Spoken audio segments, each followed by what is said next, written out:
Okay. Balamusizzaako mwenna mikwano gyange. Abandaba abanyumirwa omulamwa mwenna mbalamusizzaako gyonna gye muli. Olwaleero njagala twogere ku omuyimbi Mozey Radio nga tujjukira Mozey Radio. Gwali ekyomujjukirako because omuyimbi nga Mozey Radio we yafa yalekawo legacy. Naye gwe ku legacy gye yalekawo kikyomujjukirako.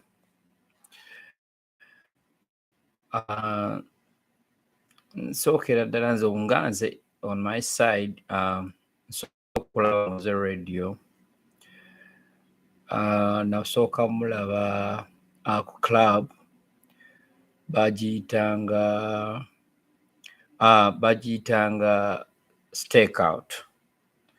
Twali ku Stakeout nga bakafulumyako akayimba kaabwe ennaku data. That was my first time okulaba Mozey Radio. Yali ne Wizo ng'ali ne crew yaabwe bonna nga bebaali nga good life. Then nizzamu olaba Mozey Radio nizzamu ne mulaba ng'era baali ku Mateos by that time ng'akayimba katandise okukwata nga abantu bafaani bakategedde by that time. So being was coming into a music wabadde abantu the big three nga bamaze okumaamira ekintu. Then mwe yagamba it might be one hit wonder nga obimanyi nti sometimes omuyimbi ajja n'akubayo akayimba kamu n'ashininga then he disappears. So we twalaba Mozey Radio nga ali ne Wizo twasooka tulowooza it's gonna be like that, but here comes the difference. Bwe batandika bwe bati abantu ne babategeera bwe babategeera ne batandika okufulumya omuziki. I don't know whether it was on their management because by that time Jeff Chiwa yali abamanaginga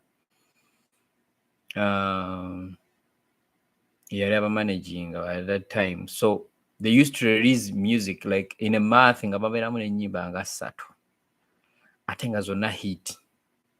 So these guys, the duo, used to have fake videos nga abantu bakola music videos eziri fake nga zirimu oluyinja nga nga tezinyuma nga almost nyimbo zonna zetulaba bina biba bifaanagana nti okola video inateekamu abawala abazina bajja ne bazinaazinaawo. Okola video abantu bakwata video bagenda ku mazzi. Okola video omuntu alina kgenda n'agikolera katugeze wali hotel mu bimuli bya hotel. So these guys when they came in changing a music business ne batandika okukola videos nga tebataddeemu nabawala bazina, but these videos were looking very good. By investing video, actually omulimu gwa video e Uganda abantu baalinga bakola music naye nga they don't put much emphasis on their videos. But when these guys they started doing good videos, abantu batandika kubakopako nabo bennyini betulabanga abayimbi abanene batandika kubakopako ne batandika okukola videos nga videos zirabika bulungi. So these guys bashining all over East Africa, all over the world, batandika kufuna big deals ne babeera nga basobola okubeera nga bashininga. So ne bakikuba for their first 5 years nga bali ku peak, kyetuyita peak. Nga if you organize a concert nga tekuliko Mozey Radio, my dear, eyo teba concert. So they started getting big deals, okola sente nyingi. Then here comes time baba nominating mu BET. Baba nominating mu BET. That was their first achievement, like being nominated in the BET Awards. And actually for Uganda, muntu ali nominated in the BET. So when they get nominated, oh my God, like everyone was crazy about them. ne babalengera nga bashininga. So radio changed a lot, because I cannot say nti partially was maybe so agamba nti oba Weasel was doing much better oba radio, but anyway they all things byonna byonna byali bikolebwa baba babiri, naye ani alina art w'omuzannyo? That was radio alina art, because he was a guy yali asinga okubeera nga ayiiya nnyo music. However bali bakolanga duo, but because he was a writer, he could come up with new songs all the time. And actually I was one of the sometime back in a discussion now, then like, if things happen, the red never splitting and a Weasel, then they were like, but never fever, because these guys, they work jointly, they are like a duo, so if they split, it's gonna affect them all. And I was like, no, actually, omuntu ayinza ofiirwa ennyo agenda beera Weasel, because radio can sing, asobola okuyimba nga ye omu, naye Weasel always yeetaaga okuba nga ayimba under duation, kubanga eddoboozi ye n'engeri gy'ayimbamu, being is a rapper yenna aba yeetaagayo omuntu asobola smooth, n'aba nga asobola okuyimba mu ddoboozi eri smooth, so that ekintu kye kivaayo bulungi, because even these other guys abakola rap music babeera n'abantu aba bakola ki, ababeera bebabeera bayimba nabo, bakola nti abamu babeera backstage, abalala babeera just bayisaamu amaloboozi amatonotono, so basobole okuggyayo ekintu kyabwe bulungi, because tulabye abayimbi nga T.I., olaba omuyimbi nga Wizzy, olaba omuyimbi nga olaba Jay-Z, these are all rappers, but whenever they do like a duet, ne babeera nga bayimba babiri, oba featuring Rihanna, featuring featuring like Wizzy, featuring T-Pain, when they do something together, babeera bakola ki, ekintu kyabwe kiba kivaayo very very clear. So when I love radio, I was like, oh, Uganda has a star. This guy was very very talented, and actually his loss to me was a big blow, because when I got first news, radio ya food day, like Uganda food, because the guy who told me that was a Kenyan guy, nangamba radio, and all Uganda ya food day, like the bouncer killed the guy. I was like, which one is that? Radio. I couldn't believe.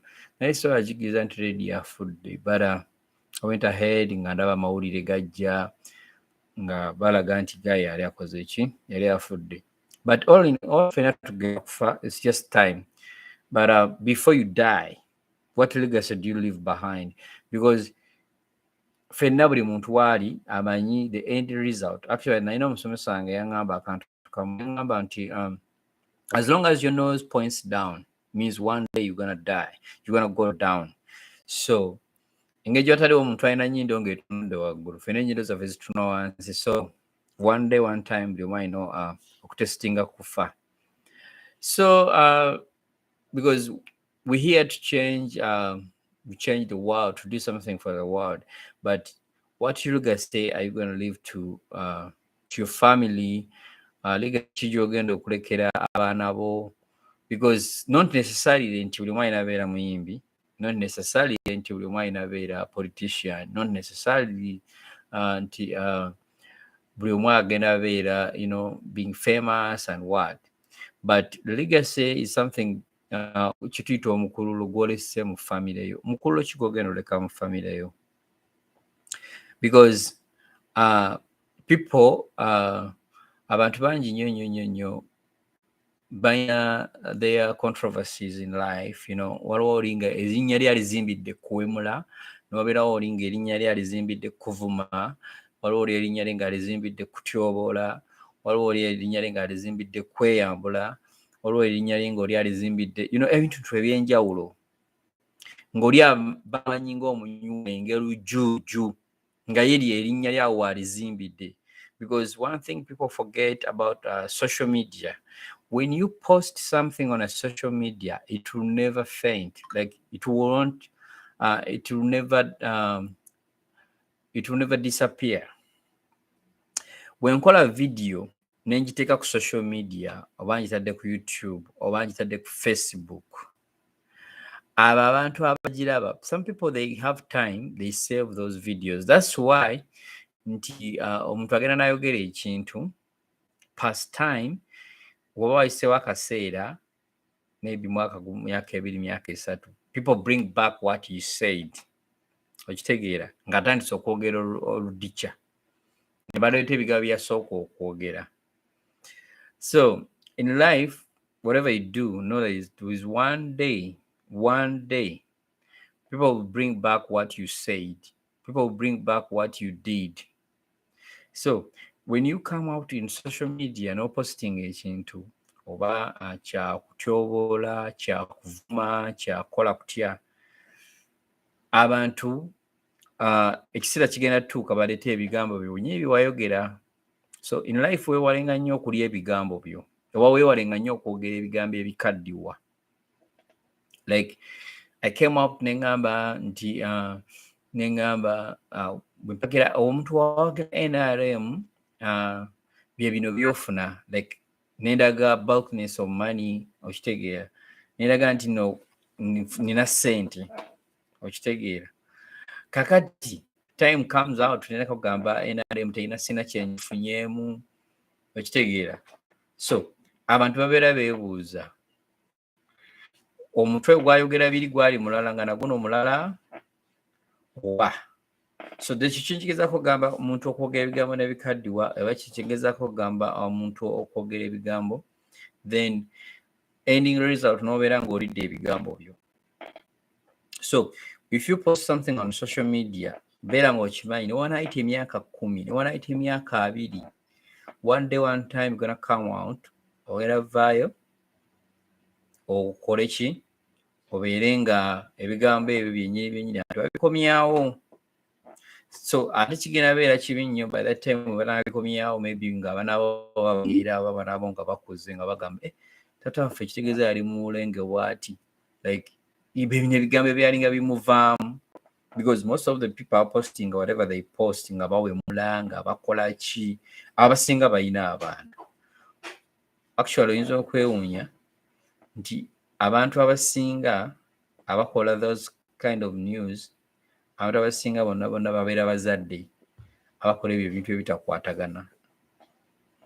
So how do you conduct yourself? Like how do you conduct yourself on the social media? Ematalinga, because when you come out no weyambula no tulaga nti no, you know, weyambula wekola bino wekola biri, people bajja kukubira engalo, people they put you likes, people will comment, people will, you know, bagenda kulaga mwana gwasinga otulaze ebyakabi biki okoleka video kagoing viral, then you might think nti ekikubye, but later Katonda ayinza okuwa obulamu n'okaddiwa. Katonda ayinza okuwa obulamu n'okaddiwa mu myaka gye egyo ng'okaddiye nga bajjayo bu video obwo. So in life twewala nnyo okukola ebintu ebiyinza otuleetera okubeera nga twejjusa biki bye twakola mu biseera bye twabikoleramu. So with the radio, yayimba, he was a great vocalist that Uganda has ever had in life.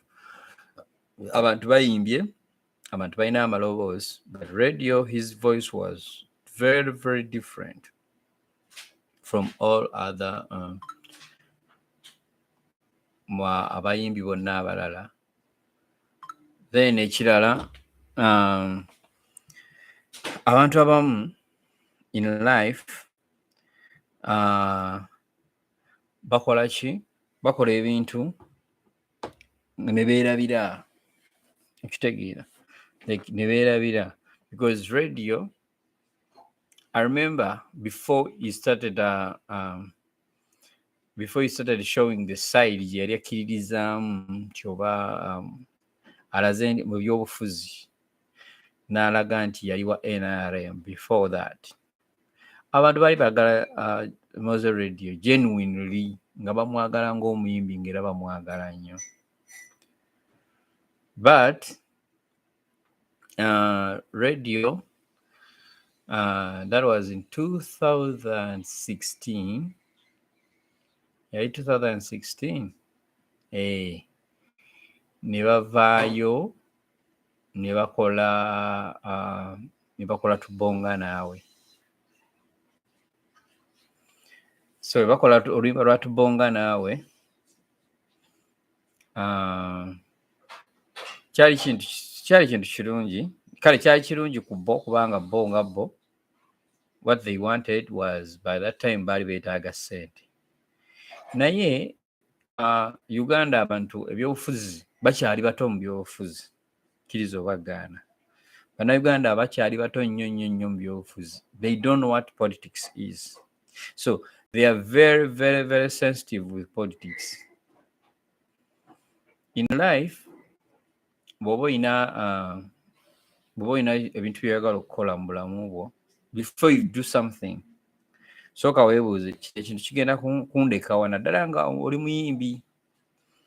Because baavaayo ne bayimba mu tubonga naawe, ne bawagira President Museveni, ne balaga buli kimu kiri bulungi, Uganda agijja wala, akoze bino.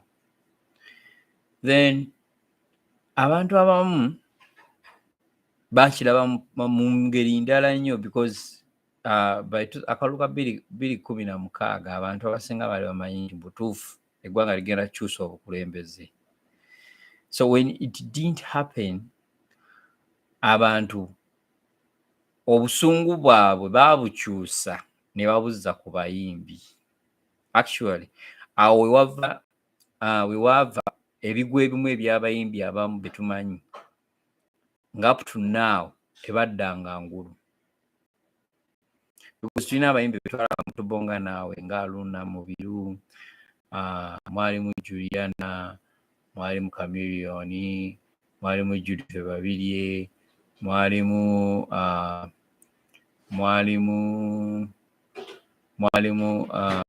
Saha, mwalimu Reddy and Weasel, mwalimu Rema Namakula, mwalimu abaganyi bangi nnyo ate nga bonna bamanyikiddwa.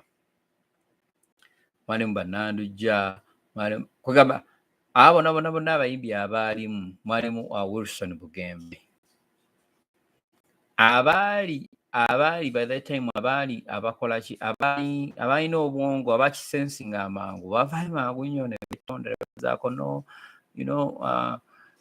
yes, twayimba naye mutusonyiwe abaasobola by that time. Abalala abatasobola byakwetonda ne basigala ne proudness yaabwe nga bagamba no, twakikoze, twayimbye, that's what we believe.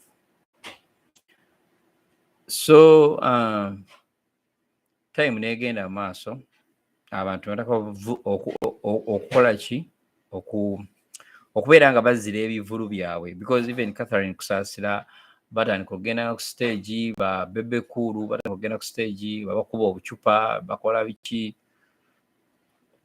Awo wonna waava obuzibu, like music industry, twamaze olwokweyawulamu batandise okulaga sides, okitegeera. Abantu bali bamaze otandika okulaga sides nga balaga nti if you support the government in power, ffe toli ku side yaffe. But ku president nga ye kyali ate kimukolera mbuuza kitya, because yali akimanyi bulungi nnyo nti abayimbi bano balina abantu bangi abagoberera. So if uses this musician n'abateeka ku side bagenda pullinga numbers, actually era buli we yaraganga bw'otunuulira ku campaigns ezo, buli we yaraganga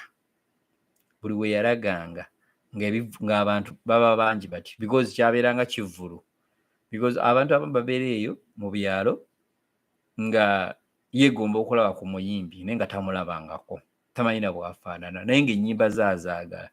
So president waba agenda kujja awantu ayita abayimbi basooka bakiyimba awo ne bakikuba, abantu bangi bajja nga bazze ku show y'abayimbi kulaba bayimbi.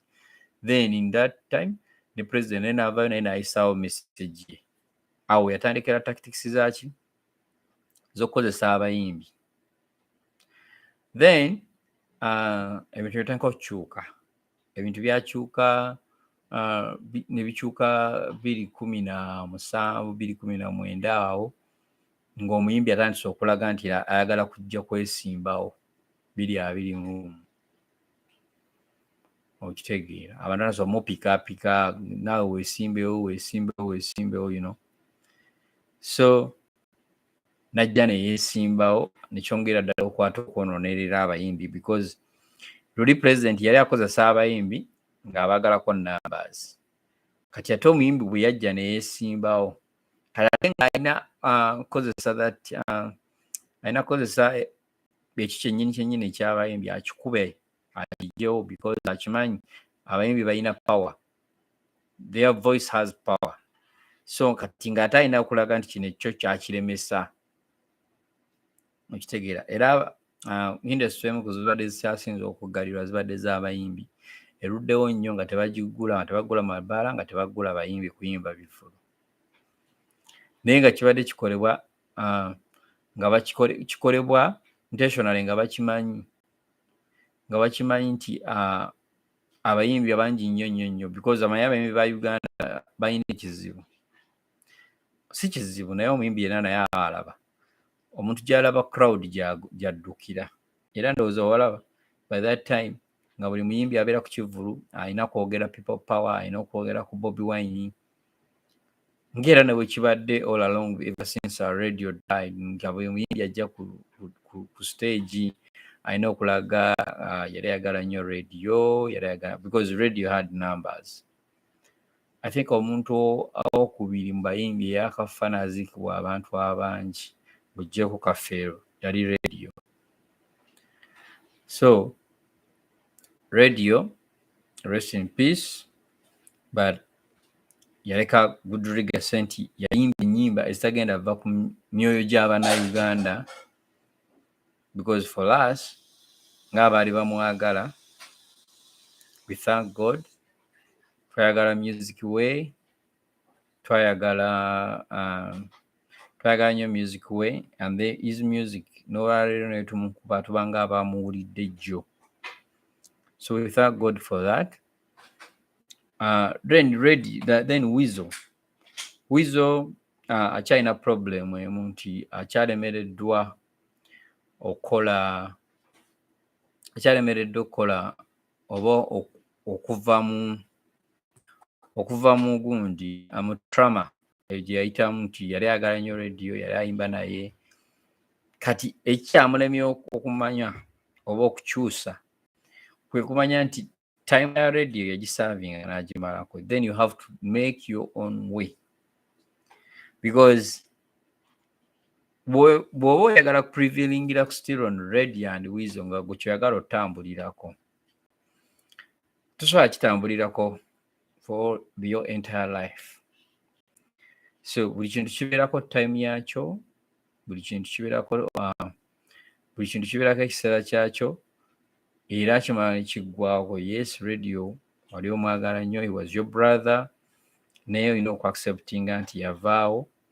If you're really a good musician, nga okimanyi you can sing, you can, olina kyosobola contributinga ku music wa Uganda, try okugezaako kati okukola ekikyo, because abantu abalabako waliwo gayi gwe bamuyitanga Yiya, yali ayimba ne Bafana, bakolayo akayimba nga bali duet before Yiya Mozey ne Bafana.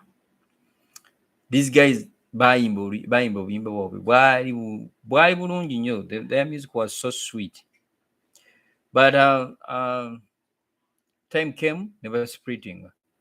So when they splitted, Bafana n'abeera mugezigezi n'atandika ekikye era n'akikuba, because Bafana there is a time we yabeerako nga yali ku map kitegeera, but Bafana is also a rapper, ragamuffin, actually ali mu style yennyini ng'eyaani eya Weasel.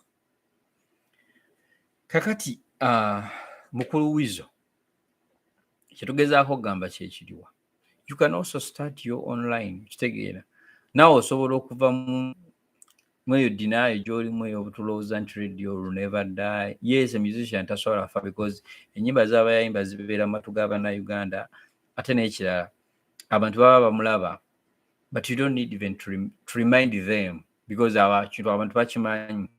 So kitugezaako okugamba kyekiriwa, gezaako nnyo, put in much energy nga gye mwali muteekamu babiri okitegeera, teka tulaga nnyo nti atoli yali akuyiyiza, like you can't stand on your own okitegeera, because your music was still powerful. Actually, if music wa Uganda singa yalinga alimu muzina ensi, gwe bw'otaalizeemu kuyimba okitegeera, gwe ne bw'otaalizeemu kuyimba ng'omusikale zino ez'abazungu oba ki, you could still ng'okyalya ku ssente ze mwayimba because you had a lot of music okitegeera.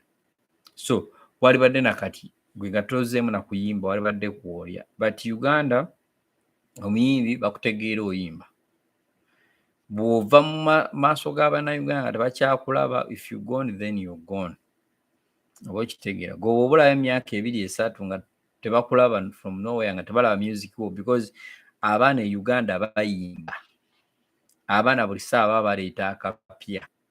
So kati gwe odda mu by'okwebuzaabuza ne weebuzaabuza kijja kulya. Abantu bagenda tuuka ekiseera nga bakwerabidde ng'ate they don't see you anywhere. Essaawa zino ebivudde byaguddewo, but era you'll find yourself nga terimu akutimba ku bipande nti oba ki, because wagaana ovamu ekyo ekintu ekyo ky'okyalimu. Wagaana okukkiriza nti Mozey yagenda will never come back. You need to create your own path. That's what I can say. Then guys, mbaagala nnyo, always subscribe my YouTube channel Omulamwa. Nga twabagamba tuleeta ebintu ebi substantial, twagala nnyo okumakinga sure we talk about on the trending news, ebyo ebitrendinga ng'ate byamakulu, kyekigufuula Omulamwa, because we cannot talk about each and everything, naye tusobola okwogerako ebyo ebitrendinga ng'ate birimu ekyokuyimbika, because we are here to change the world. So twagala kyusa mindset y'abantu bonna, buli omu, because buli omu alina engeri gy'alabamu ebintu, so twagala kyusa abantu engeri gye balabamu ebintu. Tuleme nnyo okwekuumira nnyo ku mbeera nti ebintu ebitalina nnyo makulu tuwa nnyo obudde, then ate ebyamakulu ne tufaako. There is a lot going on, whether in the music industry or whether in politics, but tusobola ovaayo ne tubaako kye tukola ki, tusobola ovaayo ne tubaako kye twogera kyonna kasi kibeera nga kigattako. So mbaagala nnyo, always mwebale kuba nga musubscribinga, mwebale kubeera nga mulaba videos zange, kyakabi nnyo nnyo guys. So this video ngikoze in tribute for Mozey Radio, because Mozey Radio was my musician, and actually after his death siddangawo kulaba muyimbi gwe mpulira nga njagala from the bottom of my heart nga Mozey Radio, because Mozey Radio to me was meaning a lot. He has that good music, aina good melodies, man, he was really talented. He was very talented. Yali ennyimba byenjagala, yali ennyimba ku bintu ebinyumira nze nga nze. Naye what I can say, rest in peace my guy. Obulamu bwe butyo, one day one time buli omu agenda fa, ffenna gye tugenda, but always make a legacy. Gezaako okubaako kyokola nga kirina kikigatta ku nsi yo, nga kirina kikigatta ku famire yo, nga kirina kikigatta ku bantu bo, than living this world nga buli mwagamba Katonda atuyambye n'atugirawo ekisiraani. So weewala okubeeramu ebyo ebisiraani, obeeremu abantu be bajjukira and they feel like tears still coming out of their eyes. Naye nga mbaagala nnyo, mwewale kubeera nga mulaba omulamwa. Big up guys. Stay safe.